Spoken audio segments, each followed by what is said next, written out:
So Tom and I have been working on the chicken run, and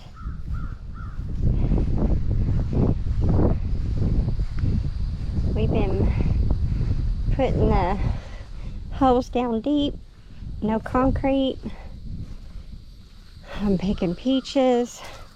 Matter of fact, that's why I got the bucket. I've got some over there that looking kind of rough. Got a few spots. Anyhow, he's got some of the poles up around there, and then this will be their chicken run. And then I'm going to take that herb garden out. They got trashed during the ice storm.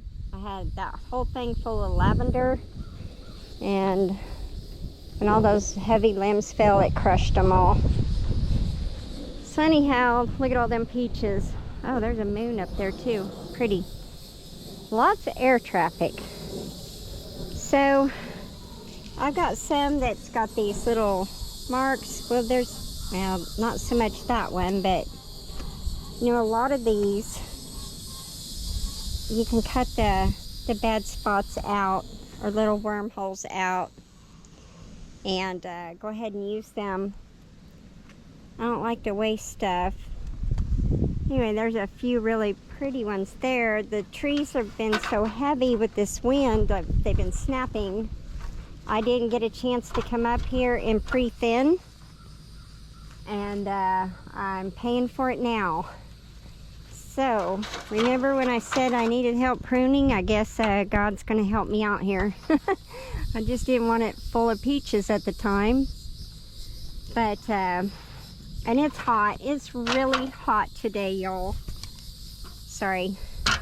I've been having trouble. It's taken me a little over a week to upload to YouTube. Actually, a week and a half. One video. I messed around. Oh, crud. I messed around and deleted the app like Johnny at Gillum Farms had suggested. Then Scott, Rambling with the Brooms, suggested I get into settings and mess around in there, and so I did that. I'm gonna bury my phone. Oh, look at that bad boy. It's got a nice little wormhole in it, but I can cut around that.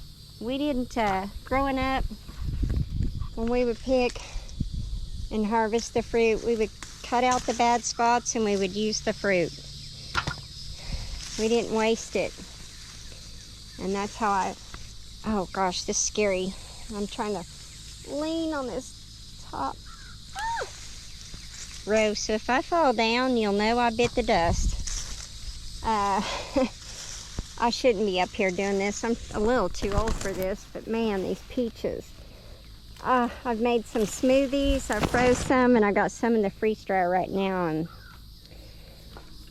man, talk about delicious. I wish I could have these year round. I wish fruit would grow year round, because I sure wouldn't complain.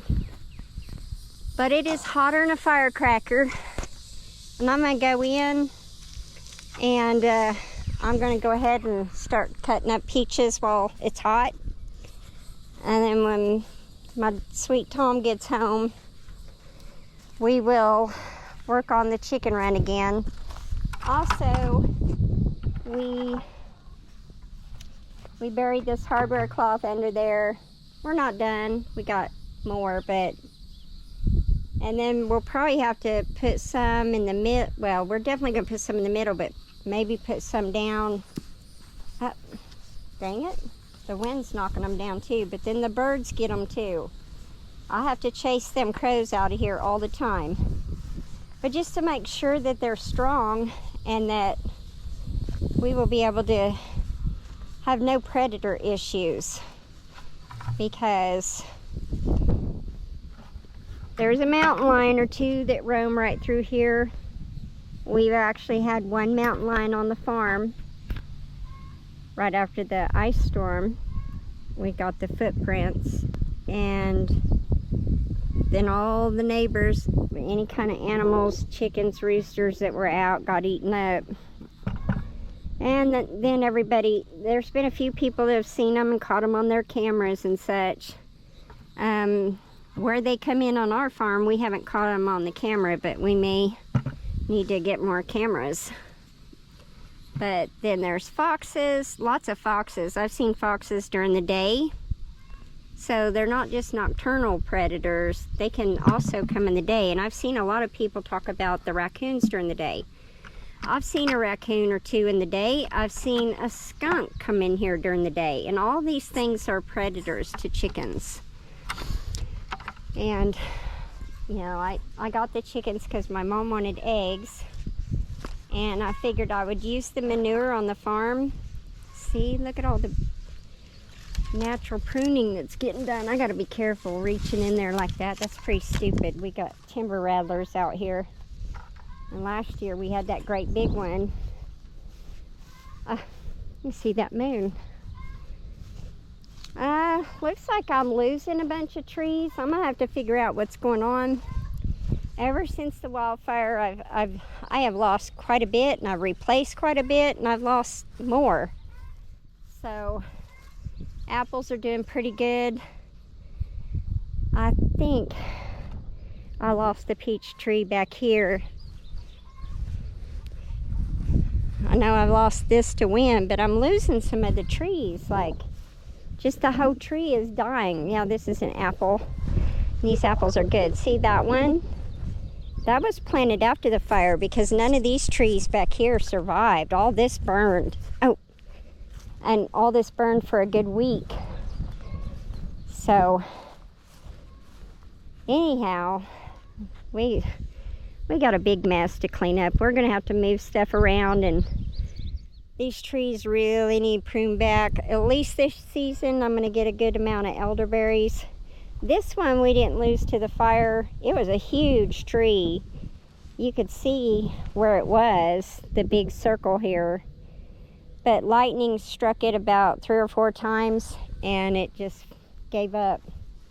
Oh, look at the pears. In the last 3 years, I haven't even sprayed my beneficial nematodes. I missed my window, and Tom kept reminding me, and I had the sprayer packed, you know, because you have to have a brand new clean sprayer, and I have it marked beneficial nematodes because we don't spray. But I do once in a while make up in a sprayer, and I have that marked too. That way I don't mix them up. I have it marked where you make your own homemade weed killer, but I haven't even done that in several years because I think it's vinegar and salt and something else, but weeds are just really out here. And then I got that little plum that come up all on its own. I didn't get plums this year. This will be the first year in a long time I haven't got plums on any of the trees. So that's kind of weird. I had some cherries, but it looks like all the predators got to them. Apricots, we had apricots. I think the predators got them.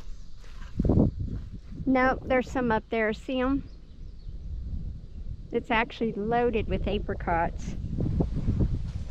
Wow. Yeah, my son loves apricots. Growing up, apricot jellies and jams and all kinds of stuff. Look at the elderberries. They're going to be thick this year. Got my clothes hung up. Got to clean that up. That is a nightmare. Got to trim that one up. That peach tree over there come on its own. Because you get raccoons and all that out here. We come out here many nights to pick at night when it's cool. And we have the light on the ground, make sure no snakes are, you know, when we keep it mowed, but I've got saplings over there.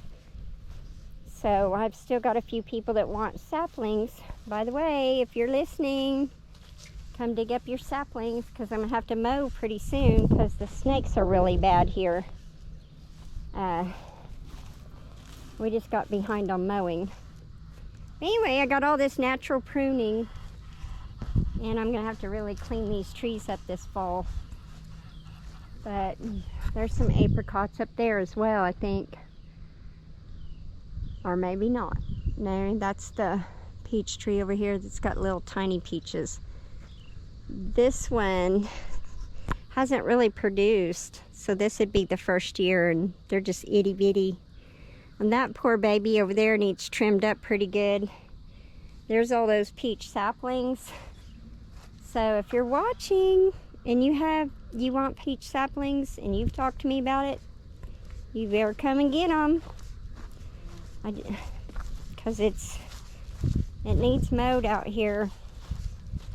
See, I lost a tree right there. I need to get this bucket. Take it in. So I fight the birds and the bugs and everything else out here, but next spring, hopefully, I will get this beneficial nematode sprayed, because they will keep your pests down, and that's natural. No chemicals or any of that stuff. All right, y'all, I'm gonna go in the air conditioning and start cutting up peaches. I hope y'all come back and see more. I don't know how long it'll take me to upload this bad boy. Take care, y'all.